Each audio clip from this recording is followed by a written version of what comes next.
Let's talk about the glitz and the glamour that is healing from burnout and exhaustion and how I'm now living a slower life. Welcome back to my channel, or hello if you're new here. My name's Jodie and I create weekly videos around well-being, lifestyle and basically how I'm living a more slower and mindful life, which is basically stemmed from the fact that I am recovering from burnout and exhaustion, which has accumulated throughout my early to mid 20s. And I really wanted to do a video dedicated to this because collective exhaustion is real. I know that a lot of people are feeling this pressure to be productive all of the time. It was this time last year in March 2022 that I really realised that something had to change. I needed to make a physical change in my life.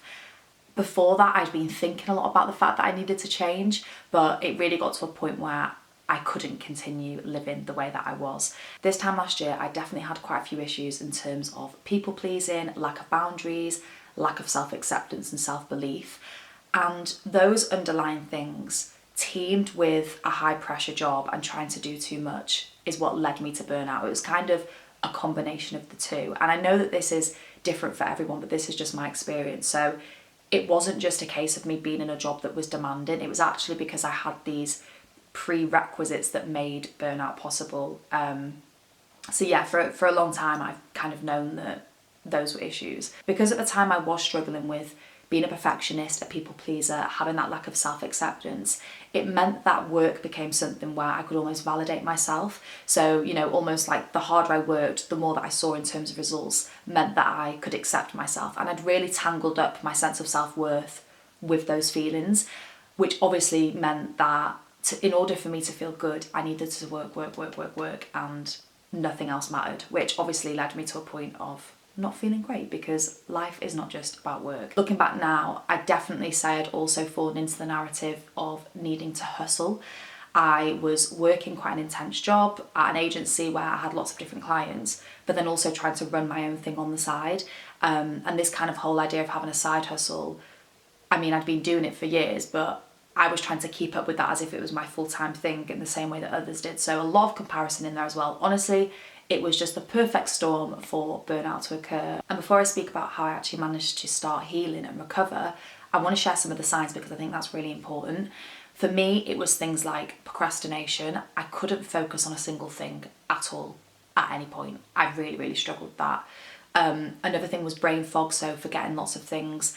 Another thing actually was not finding joy in things that I used to. So the only way that I felt a sense of joy and excitement was through something that happened at work. Nothing to kind of do with relationships that are really important to me, hobbies or things in my life that I really enjoy. All of that almost felt like it just didn't exist to me anymore, and work was the number one priority. I was constantly tired and wondering why I felt so fatigued because I was getting a good night's sleep. My nervous system was in complete fight or flight because I just couldn't sit still. I was agitated. I would be irritable.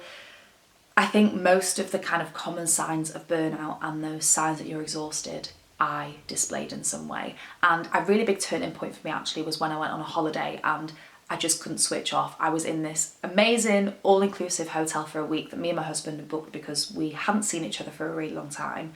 And as much as I obviously did have a good time in a sense, I really noticed that my brain was elsewhere. Like I couldn't switch off. I couldn't focus on just allowing myself to rest and relax. And yeah, that was a really big turning point for me because I realised I really didn't want to carry on living my life that way. And I needed to make changes. So all of those things collectively just really made me realise that I needed to just take a step back, make some big changes actually, which felt so scary at the time. But just allow myself to rest and just be. I was constantly in this state of doing, so the thought of even allowing myself to rest and do nothing felt really alien to me. So it was actually quite difficult to then start taking those steps to heal and recover. In terms of recovery, it definitely didn't happen quickly. It wasn't linear. It was very up and down, and I even still today have days where I push myself too hard and kind of fall back into those old behavioural patterns. And one thing that I think is key with all of this is self-compassion. I remember when I was at the depths of exhaustion and burnout, I'd feel really hard on myself thinking, why can't I slow down? Why can't I keep up with everyone else? When actually this is a collective issue and a lot of people are facing this. So yeah, really starting to be kinder to myself was one way that actually allowed me to almost sit with those feelings of discomfort when it did come to rest. Also a really big life change, I decided to change my job. So I did actually go fully self-employed, which does obviously have its own stresses, but because I'd been doing that for quite a long time and working alongside that anyway, it was the thing that felt most right for me in that moment, and it's one of the best decisions I've ever made. Not that I didn't like my old job, but it's just that I had to give something up, and it made sense to give that up at the time.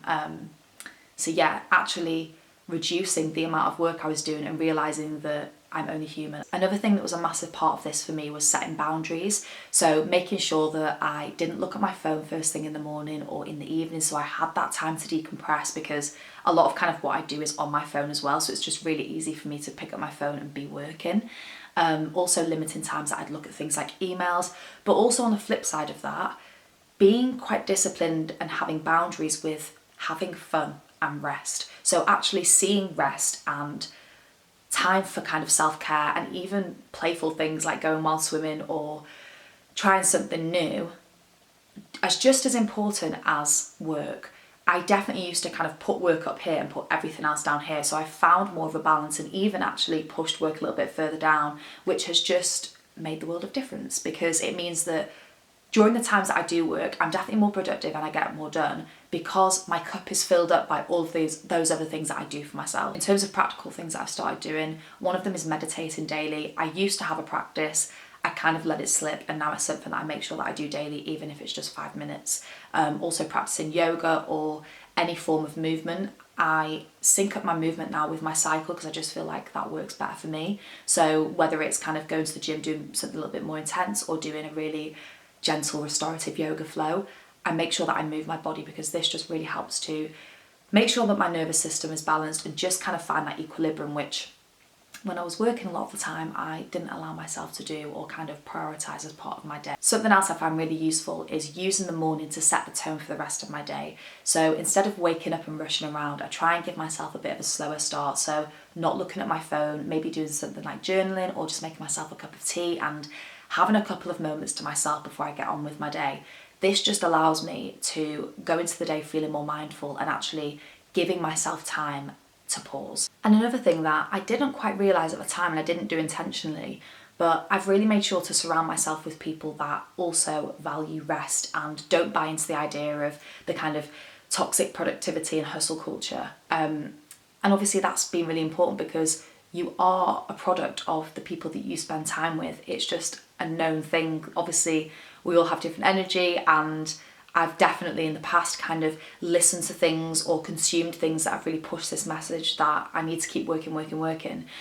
Whereas I now really focus on people that are more interested in being. Healing from burnout and kind of recovering from this exhaustion has really taught me that connection is everything, and who you surround yourself with really has a big impact on how you're going to feel day to day. And I feel really lucky that I've managed to kind of make connections in Nottingham that are really supportive of my growth and my well-being, and yeah, have kind of helped me get to this point. I definitely don't think that I'd be here without the help and support of other people, which I think can sometimes be missed out when people speak about, you know, how they've kind of dealt with their burnout. It's always these kind of individual things that we can do, but actually I think that this is a collective issue and we need communities and a collective effort to get people through it. So that's my experience. I hope that you found this video useful, and I will see you in the next one.